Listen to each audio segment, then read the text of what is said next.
Proben lang? Ba ikaw, pili ka ng gusto mo. Bayar mo. Ba't ikaw magbabayad? Wala kang pera eh. Nagyayakag sa bayan. Sarap daw kumain. Bibili kami ng proben sa bayan. Diyos ko po, may tsura ko.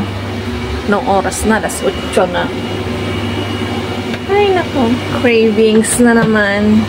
Nang maiba naman mga kumartes, ayan, ito ay latest vlog natin. Ito ay kani-kanina lang. Ito kasi ng aking asawa, nag-crave ng proben. Kaya ayan, napapunta kami dito sa bayan. Pero alangan namang cravings lang niya ang pagbibigyan. Siyempre, bumili na ako ng cravings ko kasi nandito na lang din naman tayo sa bayan. Dito nga pala yan sa Brew Republic. Ayan yung paborito kong kape. Dalawa lang naman yung in-order ko, tigisa kami ng aking anak. Kasi yung asawa ko, hindi naman mahilig sa kape yun. Kami lang dalawa ng aking anak ang mahilig. Tapos itong Brew Republic, katabi lang nung binibilhan niya ng proben. Kaya ayan, dito ko na lang siya inantay. Sobrang lamig nga ngayon mga kumarites at ang hangin, kaya ayan, naka-jacket tayo. At ayan, maya-maya ay dumating na rin naman itong aking asawa at bit-bit na nga yung kanyang biniling proben. At habang daan nga ay nanginginain na. Halagang 150 pesos nga yung binili niya, pero ang dami-dami na. Ay ewan ko na lang kung hindi ka pa makribing satisfied niyan. Ay dahan-dahan sa pagnguya at baka naman ang ating brace ay mapa-adjust ng wala sa oras. Pagkatapos naman niya, nagdiretso kami dito sa bilihan ng siopaw. Dito yan, malapit sa may simbahan. Nagpabili nga din pala si mother at ang gusto nga niya